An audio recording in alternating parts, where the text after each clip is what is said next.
Well, welcome out there once again to my show. Always a pleasure to be here and always a pleasure to have you out there in the audience. I've got a couple of guests. You might be familiar with these two figures because I'm going to tell you what. Nothing goes on in Fall River that they don't know. And nothing goes on in Fall River that they don't have an opinion on. And you'll watch and you'll listen and you'll understand why. Welcome back again, CJ and Bob. The prodigal son returns. Yeah, you've been absent for a couple of cycles, but we got you back in. Like a bad penny, I always return. You No, know? no, don't say that. Hey. You know, one time this Chinese guy was in Texas standing in between two tall Texans. And they said, you know, how does it feel to be short? He says, you know what? It's like a dime between two nickels. So, you know, there's always a good side to everything. And let's get on with the show immediately with the big question on everyone's mind, I'm sure. And that's the casino coming to Tiverton. Is that, can we call that the big vacuum cleaner? Let me tell you something. I went to that meeting, and Where was this? this was in Tiverton. It was at the Tiverton Middle School. And oddly enough, no one from the city of Fall River was present except for one city council candidate. One candidate for city council. And when was showed up. this meeting held? It was held on Monday And- at the Tiverton Middle School, 7 p.m. And oddly enough, like I said, nobody from Fall River was there. The mayor did finally make a meeting at the St. Anne's Neighborhood Association, but he couldn't send the high-paid Rob Bentleweski or the high-paid Secret Service agent man that he's got, you know, Mr. Lupichico, out to Tiverton to listen to what they're offering. And what are they offering? Well, they're not offering a $500 million resort casino because guess what they said? That is not sustainable for this market in this area. Amazing. Somebody who actually knows what's going on. They're offering what is being classified as a convenience casino. A convenience casino. It will have table games, it will have card games, you know, it will have the slots, it will have all of that. But it won't be on such a grand scheme. Bob, what do you think about convenience gambling? Well, you know, we have convenience gambling already. It's called the Scratch? corner store. Yeah, the scratch tickets. So, I've always railed against these people who say, you know, I'm against gambling, but they're not. They won't outlaw the lottery or anything else because we get a disproportionate share. But you know, but actually, it is logical when you think about it. You can't have a destination. You're not going to compete with Las Vegas, and with the amount of casinos in the area now with Foxwoods. Well, Harbor Mall was going to be a destination casino. That's right. Well, Fall River's always pie in the sky, Richard. You know that. We never act. But you know what got me, and CJ, we talked about it, was that the town council was very well prepared. This is going to be well thought out. But what really bothered me is, you know, as you're asking me, this is going to impact Fall River. Oh. It's going to impact, it's only a few hundred yards over the line. It's going to impact Fall River greatly. Why was a Fall River delegation not there to ask questions? No, it's going to be our attempt to just stop it on water rights, which that'll never fly. The thing is that it's a red herring. Why aren't we attempting to get in and see what is going on here? And realistically, who knows what's going to happen? It could be a ploy to get Newport to accept table games. And, I mean, it could be Twin Rivers saying, well, if we can get Newport to say, well, you know, we're going to reconsider, we're going to lose the revenue, now we'll take table games, they might want to keep it there. Who knows what it is? But at least Tiverton is approaching this in a measured manner. They're investigating. Their town council was prepared with good questions, something that Fall River didn't do. 80,000, 90,000 person market right next door. Yeah, What more or better place to locate a casino? And, well, the old story is that people of low income tend to play or gamble more than people who are of above average income. That's true. And I mean, you can see it on the 1st, the 3rd, the 15th, and the 30th. Go to any corner convenience store, and grandma's in there buying $100 worth of scratch tickets. Okay? They're all over the streets. Yeah, and then you find them all over the streets. But, you know, the really interesting part is this location was, and they had Twin Rivers, I got to give them credit. okay? Whether you're for or against gambling, that's not even an issue here. The fact is they did their marketing study. They presented it to the town council. They So said, they made the presentation. yes, they did. And they said very clearly, it's immediately off the highway. By the way, it's a Massachusetts highway. It's not Rhode Island highway, it's a Massachusetts highway. That's Route 24 in Massachusetts. It's not in the Tiverton side, it's in the Fall River side. So, No, I'm just saying, this is showing you how It's they an plan this out. interstate, yeah. just like the brook. Right. I mean, that's really going to stop it. Yeah. No, it's not a matter of stopping it, but they planned it out. We're right off the highway. We're 400 yards away from the highway on-ramp and off-ramp. It's easy traffic, easy convenience. Convenience casino, convenience to access it. All they have to do is run a bus from Fall River Run a bus, to... they'll have buses day and night. Exactly, run a bus from 24 Fall hours River a to the day, casino. 7 days a week. Exactly. They'll have people walking, because they'll, from the Harbor Mall, it'll be almost walking distance. Bicycles, Yeah, motorcycles, they'll push be carts. Yeah, it's like that movie, you know, you build it and they shall come. Yeah. Oh, they'll go, that's for sure. It's gonna be like, you know, it's gonna be Stafford like Road is Iowa. going to be a major highway. But that's They'll exactly be it. It coming will out of become. Westport, Dartmouth. I mean, they're going to use those roads up there. Exactly. Little Compton people, Tiverton, they'll come down. But do you see how Cape this... people, Yeah. Cape Codders will come up that go to Foxwoods and stuff. Why go to Foxwoods? Why go to Twin Rivers? Why go over the Washington Bridge in Providence? Just let's go right to Tiverton. Well, if you go to Slots Parlor in Newport, it's surprising how many people you'll see from Fall River. Oh, yeah. They go up there, they love that, just sit there and... Right. But you know, the really interesting part about it was not only was the town council prepared, they'll say, can we get the state police to handle the increased police needs? Who's going to hire the increased fire needs? Who's going to hire the increased EMS needs? And Twin Rivers had an answer. They had a huge answer. They said that they will hire more private duty police officers, which means there will be an increase in the Tiverton Police Department and an increase in the Tiverton Police Department budget. They will support EMS services and they will support fire.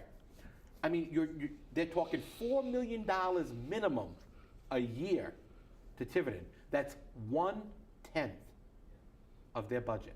So, it looks like something that people in Tiverton are going to seriously consider. And it was about a 70-30 split. 70% of the people that were present at this meeting were for the casino. 30% were not. And you know, you always get that mix. But oddly enough, which I found amazing, everyone at that meeting, whether it be town council, residents, Foxwoods, everyone was very civil to each other. Oh, well, I mean, that's Give not it going to time. go over well. Give it time. Give it time, yeah. When it's a casino, don't worry. It will get a little acrimonious They have at to- some point in They time. have to come into Fall River, watch the That's city right. council. They want to see how to have a bloodbath for a meeting. They have to come to Fall River. People walking out with bandages over their heads, bandaged arms. So anyway, pay as you throw. Oh. Still a fiery issue. Right Watching now, that, it's the biggest ordinance fiasco. committee the other night, I mean, it almost going to turn into fisticuffs. I mean, people were from the council that sitting at the table were arguing with people in the. Yeah. Well, And you know, I have to say something in regards to that. Whether or not you want to agree or disagree with pay as you throw, you may not respect the city councilors as people, okay? You have to at least respect their office, all right? And the calls and the statements coming out of the audience was unacceptable. But what was worse was the comments and the calls made from the city councilors present back to them just fueled the fire. Now- And Councilor Correa, the chairman, failed to exercise his duty and his right and have those people removed. Ejected. Was there a police officer at Yes, the? there was. Okay. But they Now, won't act without the council requesting it. They're just Yeah. kind of there. Unless it's reduced to. But you know something, Richard, on that issue, look, these people, I don't agree with making it personal, getting personal comments. You know, I know the level of frustration people are, but you know, there's been newspaper articles, let's put this to bed, we're gonna be talking about this for 100 years. Well, you know something, we are, because this is like the storm water fee. This is never gonna go away, because people say, you know, it's about pay as you throw, it's about purple bags, it's about, no, it's not. It's about a tax. It's about the city and a mayor who said that he was not in favor of pay-as-you-throw, and in that statement, before he got elected, he said the people of Fall River can't afford it anymore. They can't afford another tax. And then he implemented it. And that's what's bothering people. It's not really about the bags, the process. It's about the fact that we got another tax rammed down our throat, and it's going to stay there and fester just like the storm water fee. And if you talk to people in Fall River, you talk to them long enough, we'll get all the way back to the storm water fee. People are sick and tired of having their pockets picked. No, the solar bill of goods. That's right, The old exactly. cliche. But you know, $100, is there an ordinance in effect? no. So the $100 for the first offense, 2 and 3, can't be, They're taking, citations cannot be no, they're issued. taking that from the base fine ordinance, which says if there is no fine which governs any violation of ordinance, then the fines are 100, 200, 300. Well, let me, you gotta clarify that for me. Is this in effect as we That speak? that ordinance has always been in effect. Okay, so in other words, if someone takes a black bag and throws it in the green container, bin, that's a violation. Well, no, because the way the ordinance is currently written on solid waste is you can only be fined if you place the solid waste in an unapproved container. And then it defines the approved container Well, the as, black bag is unapproved. no, they defined it as the blue and green trash bins. Those are currently under ordinance, the city's approved containers. So if you put your They trash want in to- in they a want black to bag and you put it into the solid waste container, it's okay? Right, but according to the mayor, it's not. Well, And the thing that really gets me on this is, so what is the guy who's collecting the trash? The bin gets lifted in, and he sees the black bags pouring out. What does he do? he's supposed to write the address down, and then, well, it gets better. And then, because the DCM workers cannot go through the trash bags, okay? Does he remove the trash bag from The trash bags have to be taken back to the city garage. Okay, you got this big truck. I mean, there's a zillion bags in there, and there's 2 black ones. I mean, no one's just going to be crawling in there to take the black Right. bags out. They have a special unit for that now, you know, it's like the special victims black unit. bag They unit? have the special bags unit now. That's another couple of $100,000 for jobs that they can create. so. Speaking of that, do you know that those trash enforcement officers, the TEOs, were hired by a grant? TEOs. And guess what? No. The city didn't get the grant yet. We're already paying them money we're hoping to get. Well, you know why I bring this up with the black bag is because, lo and behold, I'm leaving my house in the South End. Trash day, guy comes out of his apartment, throws a black bag or 2 into the bin. And fortuitously, a truck comes up to collect this stuff. It gets dumped. I see the 2 black bags pour out into the, the vehicle. Nothing happened after that. Right. Oh, you don't know though, the cameras got them, you know, the Oh. secret clandestine operatives saw that, and they got little, Yep. you know, webcams, and it goes right back, and didn't the mayor said they had a list of 1,700. 1,700 people. So Violators. they're keeping a list, you know, they're checking it twice. They're gonna find out if you're naughty or nice. And then you're gonna get fined based on a statute that really is not passed specifically for pay-as-you-throw. It's a general statute, but that statute also says that the approved containers are the barrels that we bonded for. So then we get illegal, and you're the attorney, Richard, so I'll ask you. So now if you don't- tell me that the approved container is the green barrel, and I stick an orange bag in a green barrel, the green barrel's the approved container, how can they find me? I don't know. Well, it gets even better because the ordinance they're proposing, this is the kicker. They're going to change the ordinance so that the approved container is the green barrel and the purple bag. They have the fine written into there, and they put in there that if you don't use the purple bags, the city will not pick up your trash. It's going to head to court.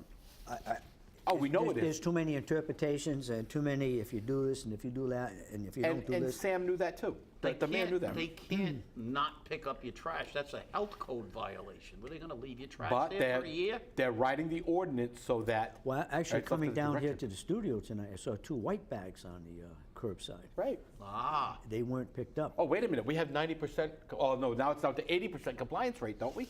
yeah, well, that's the other scam. I like it when they go and say, we have 80% of the people complying with this. Well, they're not complying because they want to. They're complying because they're afraid they're gonna get fined. Right. So, I mean, because the fact that, laws are there to prevent you from doing things. There are a lot of people that might commit murder if they weren't going to get life imprisonment or the death penalty. So, the reality is that compliance doesn't mean, that you Acceptance. agree. It doesn't mean- Acceptance, yeah. yeah. It's the two are not interchangeable. No, mutually exclusive. Yep. And that will Okay, be addressed let's on go Tuesday. to the tax issue. This is election year, Oh. and out there, if you're voting for the city council, school committee, and voting for the mayor again, but taxes are high on everyone's mind because it seems that the city wants to raise taxes or When don't fees, but the conversation, as they like to say today, is not so much on maybe workforce ought to be reduced, maybe budgets ought to be reduced. So what's going to happen? Like you said before, the middle class are shifting themselves out of the city. They don't find what they really need in the city of Fall River like it used to be. The city has changed. So is this going to be helpful or? No, or it's more- not. Yeah, it's counterproductive. I mean, obviously, listen, we don't have a middle class anymore. Only 37% of the people in this community own property. So that's a damning stat right there. Most of the people who can move out did move out. The rest of them are either they don't care or their houses are depreciated so greatly that they can't get rid of them. It'll be too large a loss, or they're too elderly and they're on a fixed income and the house is paid for and they're hanging on by a thread. And but what really disturbs me about this whole process is the attitude that that Flanagan and now this mayor has basically parroted that you got to get used to it. Your taxes are going to get raised every year. Why? Why? There hasn't been one attempt to streamline government. I can point out, we can do a 45-minute program on fatten the budget. There's been no attempt to tighten our belts. And I look just down the street at a city that has far more viability. They have businesses. Providence, Rhode Island, which is a city that had a mini renaissance. It has its financial problems, but even that community, Alorza took that city over. He took a pay cut. He reduced apartments. He streamlined government. And now, in his State of the City address, he talked about how he's going to hold taxes in Wow. Providence. Hold the line. Yet our mayor says, one of the problems is we never raise taxes every year. Well, I remember years that I was negotiating with the city. They had $10 million in a reserve fund. Why would you raise taxes in a year when you Yeah. have $10 million? That's the counter So argument. their attitude is, well, just get used to it. It's just like everything else. The cost of your living is always going to go up whether we need it or not. Well, guess what? I pay my taxes for a specific reason. That's police, fire, and essential services. And until we cut fat, I don't want to pay anymore. It was And the interesting. thing about that, though, is, in Providence, they're holding the line on taxes, but they're not decreasing services. They're cutting the fat out of the budget. They're cutting 4 supervisors for a department that's half its size. They're addressing it that way. And, I'm going to throw the mayor's own statements right back in his face. So, Mr. Mayor, if you're listening, share the sacrifice. Shared sacrifice, remember? Why don't you get rid of the 2 flunkies you hired, okay? Why don't you go through each department and say, you got 4 assistants here. You don't need them. Okay. You made your point, CJ. Oh, yeah, definitely. I had more to say, I mean, but he's shy, but I mean, but he He's gets fired to up. the... He's fired up today. I gotta be careful that the tables can't warm. All right, hey, a local columnist in the paper the other day said this, that Mayor Flanagan was a good communicator, but a poor administrator. Correct. But Mayor Sutter, Poor on both counts. no. He said yeah, I read the article. I read the article as well. Poor communicator, Yeah. but a good administrator. Now, I wouldn't go that far. Yeah, I wouldn't go that far either. I think that was quite a statement, a poor communicator to someone who's been communicating, last 8 years, 10 years in the job that he has. What do you think of something like that? Well, there's a difference in characteristic? communicating in law, as you know, Richard. In law, it's a different, and you prepare your case, you kind of do that by yourself. You get all your ducks in order, you get all your evidence, and then you go to court, and you don't have to argue with everybody in the courtroom. Exactly. That's right. Where you're the mayor of the city, when you're a politician, you have to deal with the public. The public is always going to have, and you have to because, the fact is that you are their representative. And he just doesn't, he's not comfortable with that. As far as being a good administrator, I'm not sure because he's very uncomfortable with cutting where we need to be cut. He's very comfortable with increasing staff. His answer to everything is, I don't have enough staff, give me more help, and I will administer better, and I will get out to the public more. Well, Will Flanagan, I know, was nowhere near the lawyer that Sam Sutter was. But, Will Flanagan was at the opening of an envelope. He managed to do it, and he managed to get everywhere, and he managed to administer. The city has a city administrator. Now we have a chief of staff. We've got all these people, yet there doesn't seem to be enough time. He may just be overwhelmed by the difference in the offices because, as you said, Big difference. as an attorney, you don't have to walk into the courtroom and argue with the opposing family. You just argue Or your the case, you people who are- present your or the facts. spectators, the people who are- You just present your facts and you let the jury and the judge and the decide. judge decide. But in this, as Tip O'Neill so famously said, all politics is local. You have to deal with the people. CJ, what do you think about that characterization of the mayor versus the previous mayor? As I said, I think he's right on the money. I mean, this is a mayor and who, we've coined the term for him, Captain Clueless. Captain what? Captain Clueless. He's a man who could not show up for a meeting. He would make appointments. He blew off the Niagara Neighborhood Association. He blew off the Flint Neighborhood Association. He never showed up, didn't call. He finally showed up for a meeting this past Monday at the St. Anne's Neighborhood Association, but he would make appointments and not be there. And I am so tired of hearing from all our elected officials, well, my scheduling gets in the way. I was at a legislative meeting yesterday, and none of our local delegation was there initially. Mike Rodriguez did show up. He showed up late. And I kept collecting the information for the other members of the delegation because their schedules were busy. Alan was on the radio, this one was here, that was it, and that's fine. I understand schedules can be hectic. But when you have, part of your constituent services is to be sure you're there to understand what's going on. And if you're the mayor on the 6th floor looking out the window or in whatever office you're in the Cherry Webb building on South Main Street, you need to know what's going on. What about And the you've got charter review? Is that going to get anywhere? 3,600 signatures have already been certified by the elections office. They need over 7,000 signatures, closer to 8. They're having a heck of a time getting it done. My problem with this is that, number one, they've been at this for 2 years, and they still don't have 7,000 signatures. They were aiming for 10. You think that's a lack of interest? I don't know if it was a lack In of the interest or voters? if again, the people involved in that process missed the boat. And what vote is that? Well, during that period of the recall, for instance, over 5,000 signatures were obtained in less than 20 days.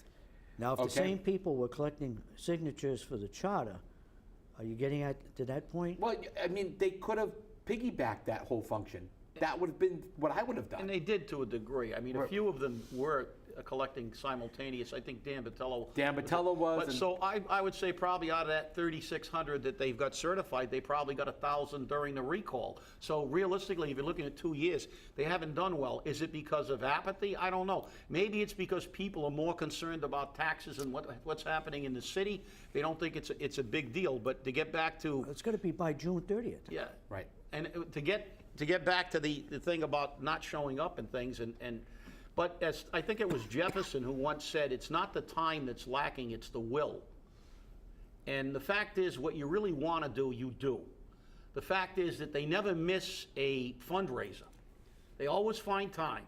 And there have been people who have worked 2 full-time jobs and trained for the Olympics. If they had to go out at 2:30 in the morning and run 20 miles, and they had to get up and they took care of families, and they had 3 jobs, and the fact is, as Jefferson said, it's not the time, it's the will. If you really want to do something, you'll get it done. Do you think your feeling of the community, when you're out there talking to people, going to these various events, that there might be a taxpayers' revolt underfoot? I think the taxpayers' revolt already happened. I think the problem is that for whatever reason, the city council and the mayor are totally ignorant or oblivious to it. I'm more leaning towards oblivious. I think they know that the people don't have the money. I'm sure they know that people don't have the money.